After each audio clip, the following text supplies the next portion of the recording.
બનાસકાંઠા જિલ્લામાં નર્મદાના નીરના વધામણા થયા છે। જિલ્લાના પૂર્વ વિસ્તારમાં વર્ષોથી સર્જાયેલી સિંચાઈના પાણીની સમસ્યાનો અંત આવ્યો છે। પાલનપુર તાલુકાના મલાણા તળાવને ભરવાની માંગ સાથે ખેડૂતોએ કરેલા આંદોલન બાદ સરકારે કરોડોના ખર્ચે કસરા દાંતીવાડા પાઇપલાઇનની કામગીરી પૂર્ણ કરી છે। તાજેતરમાં જ નર્મદાના નીર મલાણા તળાવમાં પહોંચતા ખેડૂતોએ હર્ષોલ્લાસ સાથે જળના વધામણા કર્યા હતા। આ યોજનાથી ભૂગર્ભ જળના સ્તર ઊંચા આવશે, જેનાથી સ્થાનિક ખેતી અને પશુપાલન વ્યવસાયને નવું જીવનદાન મળશે। પાણી આવ્યો, ખૂબ આનંદ છે। ખેડૂતોમાં દિવાળી જેવો માહોલ છે। ખેતી અને પશુપાલન આધારિત આ વિસ્તાર હતો। 4 વર્ષ પહેલાં ખૂબ મોટા ભારતીય કિસાન સંઘના નેતૃત્વમાં આંદોલનો થયા હતા। સરકારે ખૂબ પોઝિટિવ લઈ અને આ વિસ્તારને પાણી આપ્યું છે। 24 કલાકથી પાણી ચાલુ છે।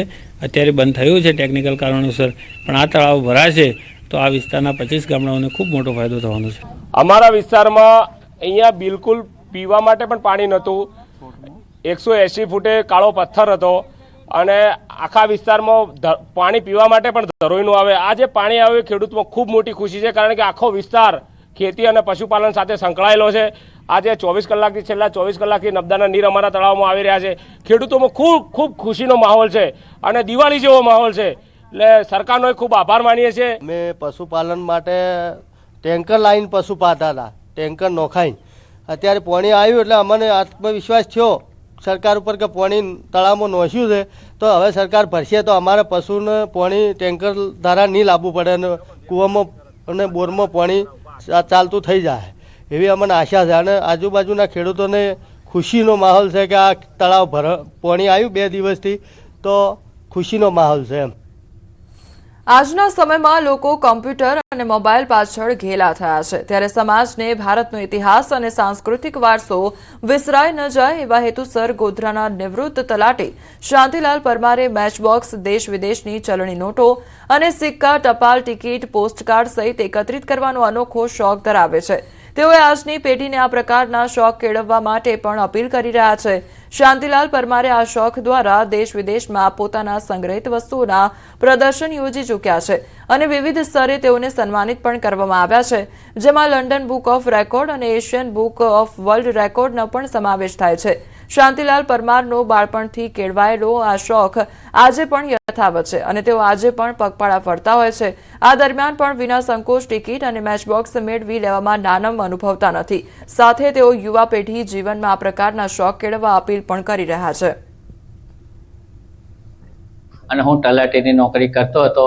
હાલમાં હું રિટાયર થઈ ગયો છું અને મારો બચપનનો નાનપણથી શોખ છે ટપાલ ટિકિટો, મેચબોક્સ, પોસ્ટકાર્ડ, કરન્સી નોટો તથા ફર્સ્ટ ડે કવર, આવો મારો નાનો સરખો શોખ છે।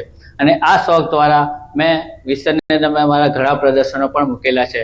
માચીસ બોક્સની ઉપર મેં ઇન્ટરનેશનલ લેવલ પર મેં મારા પ્રદર્શન મૂકેલા છે। સ્વિટ્ઝરલેન્ડ અને બાંગ્લાદેશમાં પણ મેં મૂકેલા છે મારા પ્રદર્શનો। અને ટપાલ ટિકિટો પણ મારી પાસે ઘણી છે, એના પર મેં નેશનલ, ઇન્ટરનેશનલ લેવલ પર મને સર્ટિફિકેટો અને મેડલો મળેલા છે।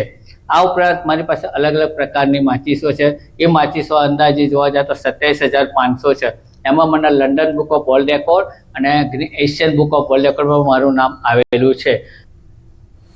યાત્રાધામ ડાકોરમાં આગામી ફાગણી પૂનમના યોજાતા મહામેળાને લઈને શ્રદ્ધાળુઓમાં ભારે ઉત્સાહ જોવા મળી રહ્યો છે। દર વર્ષે લાખો શ્રદ્ધાળુઓ અને પદયાત્રીઓ આ મેળામાં દર્શનાર્થે ઉમટી પડે છે, જેને લઈ જિલ્લા વહીવટી તંત્ર સજ્જ બન્યું છે। લાખોની સંખ્યામાં ઉમટી પડનારા યાત્રીઓની સુવિધા માટે માર્ગો પર પીવાનું પાણી, આરોગ્ય કેન્દ્રો સહિતની વ્યવસ્થા કરવામાં આવી છે। સુરક્ષાના ભાગરૂપે સમગ્ર મેળા પર ચુસ્ત પોલીસ બંદોબસ્ત સાથે સીસીટીવી અને ડ્રોન દ્વારા દેખરેખ રાખવામાં આવશે। આ સાથે તંત્ર અને મંદિર કમિટીના સંકલન દ્વારા સ્વચ્છતા અને ટ્રાફિક નિયમન પર વિશેષ ભાર મૂકીને ભક્તોને શાંતિપૂર્ણ રીતે દર્શન કરવા અપીલ કરવામાં આવી છે। તો ડાકોર ખાતે વ્યવસ્થા કરવામાં આવી છે। યાત્રિકોને કોઈપણ પ્રકારની પરેશાની ન સર્જાય તેનું ખાસ ધ્યાન રાખવામાં આવ્યું છે। તો બીજી તરફ દર્શનાર્થીઓને અફવાઓ પર ધ્યાન ન આપવા માટે અપીલ પણ કરવામાં આવી રહી છે। તો ફાગણી પૂનમના મહામેળાને લઈને આયોજન કરવામાં આવી રહ્યું છે। આ પૂનમના દિવસે જે ડાકોર મંદિર છે એ 2 વાગ્યા સુધી ખુલ્લા રહેવાના છે। 2 વાગ્યા સુધી બધાના દર્શનની સમગ્ર તૈયારીઓ પૂર્ણ થઈ ગઈ છે અને અમદાવાદના રાસકાથી લઈને ડાકોર સુધી જે રૂટ ખેડા જિલ્લામાં આવે છે આમાં સફાઈના ખૂબ સારા ઇંતજામ કરવામાં આવે છે અને આ વખતે આપણે થીમ રાખવામાં આવી છે કે સ્વચ્છ અને સુંદર ખેડાનું નિદર્શન આ ફાગણી પૂનમના કાર્યક્રમ દરમિયાન જોવા મળે.